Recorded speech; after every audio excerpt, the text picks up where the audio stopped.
मी तुम्हाला नक्की सांगेल, ज्यावेळेस संघावरती दबाव येतो त्यावेळेस संघातले काही असे खेळाडू असतात त्यांच्यावरती तर विशेषतः जास्त दबाव असतो. कृष्णा सातपुते हे नाव आपल्याला नवीन नाही. प्रतीक 11कडनं गेली कित्येक, मला वाटतं 10-15 वर्ष कृष्णा ओपनिंगला मैदानावरती उतरतो. अनेक भल्या गोलंदाजांना त्यांनी पळता कमी केलेली आहे. कतारमध्ये असं झालं, पहिला सामना हरल्यानंतर कृष्णाला आपण नक्की विचारणा केली. कृष्णा प्रचंड दबावाखाली जाणवत होता, परंतु दुसऱ्या सामन्यापासून कृष्णाची बॅट जी काय चालायला लागली तदनंतर मात्र गोलंदाजांना दे माय धरणी ठाय करून टाकणारा फलंदाज आपल्याला पाहायला मिळाली. Hanan premier league 2016 Qatar Doha या स्पर्धेमध्ये उत्कृष्ट फलंदाज म्हणून कृष्णा त्या ठिकाणी ठरला आणि कृष्णा सातपुते आपल्या समितीत चर्चेला हे आपलं नक्कीच एक भाग्य म्हणायला लागेल. कृष्णा, नक्कीच तुमचं मी या ठिकाणी अगोदर स्वागत करेन. कृष्णा, तुम्ही अभिजित दुधे किंवा बाकीच्या खेळाडूंची आपण चर्चा केली, त्यांनी सांगितलं की ते बरेचसे खेळाडू असे आहेत जे पहिल्यांदा दुबई किंवा त्या गल्फ कंट्रीजमध्ये खेळायला गेले होते, परंतु मला वाटतं तुम्ही हल्लीच्या एवढ्या 2 वर्षामध्ये भारतापेक्षा दुबईमध्ये जास्त खेळताना दिसतात. तर कतारमधल्या हनान प्रीमियर लीगचा तुमचा अनुभव कसा होता? हनान प्रीमियर लीग कतारची जी टुर्नामेंट होती आमच्यासाठी एक चॅलेंजच होती, कारण खूप जण आमच्या ह्याच्यावर म्हणजे वाईटावरतीच होते की आम्ही जिंकलं नाही पाहिजे. पण आम्ही असं ठरवलं की आयपण करून आम्हाला ती टुर्नामेंट जिंकायचे, दाखवून द्यायचं आहे की आम्ही ही टुर्नामेंट मारू शकतो म्हणून. बोला, म्हणजे आम्ही जिद्द समोर ठेवून आम्ही खूप प्रयत्न केले. कृष्णा, पहिली मॅच तुम्ही हारले त्यावेळी ड्रेसिंग रूममध्ये कशा प्रकारचं वातावरण होतं?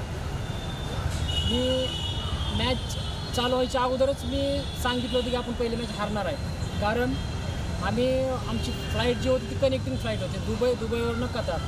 झोप नाही बिलकुल, काय नाही, आणि गेल्या ग्राउंड होती मॅच, त्याच्यामुळे सगळे थकलेले होते. आणि ती मॅच देखील आम्ही जिंकणार होतो, पण सगळ्यात जास्त ट्रॅव्हलिंग विजय पावलेची झाली.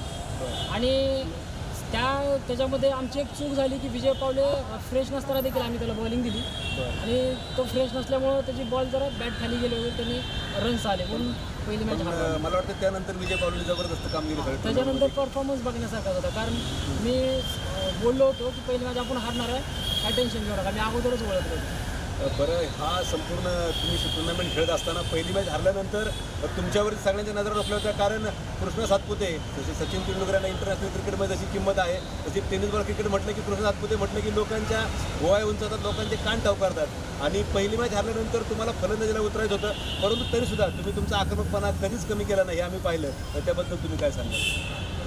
मी प्रत्येक वेळेस खेळतो आपल्या इकडं, पण एक तिथं खेळण्याचा एक अनुभव वेगळाच होता, कारण ज्यावेळेस मी बॅटिंगला जातो त्यावेळेस एक भीती मनात होते की याला आपल्याला पूर्ण जग बघताय, इंडियातले भरपूर फॅन्स बघतायत, एक मनात दडपण होतं.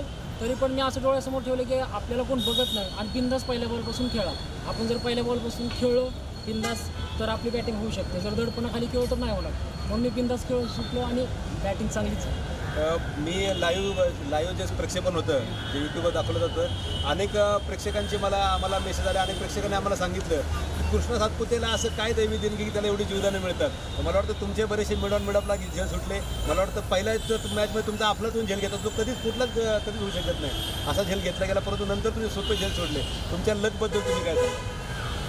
माझं लक म्हणजे खरोखरच चांगलं आहे, कारण स्टार्टिंगला म्हणजे फर्स्ट टाईम मी दुबईला गेलो होतो तर प्रत्येक मॅचमध्ये एक जीवदान मला भेटायचं. त्या जीवदानानंतर मी एवढं मारत गेलो की मला man of the series, best batsman सगळंच भेटलेलं.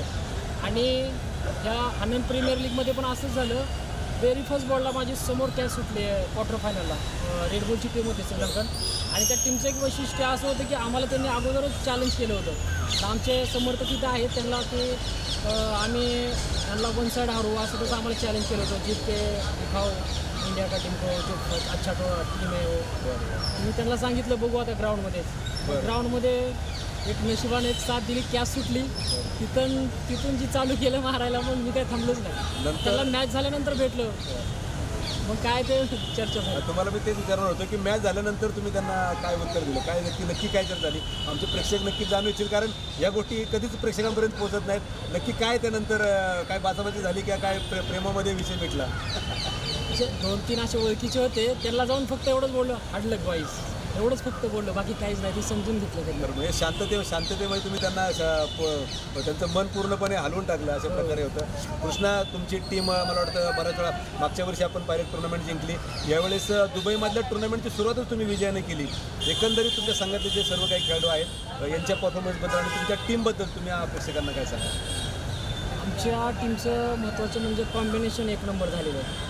कारण जशी आम्ही दुबईमध्ये जे गेम दाखवला तसंच उडपीत देखील दाखवला आणि तेच आम्ही कॉम्बिनेशन ठेवून कतारमध्ये सुद्धा तेच एकदम दाखवलं, म्हणजे न घाबरता किंवा कुठलंही न करता टीम मीटिंग वगैरे.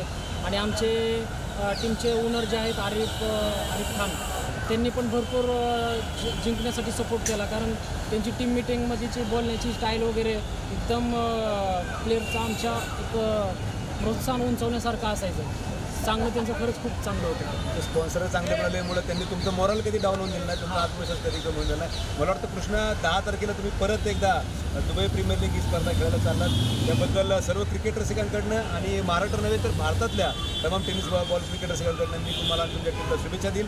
आमच्याबरोबर तुम्ही चर्चा केली त्याबद्दल तुमचे खूप खूप धन्यवाद. थँक्यू.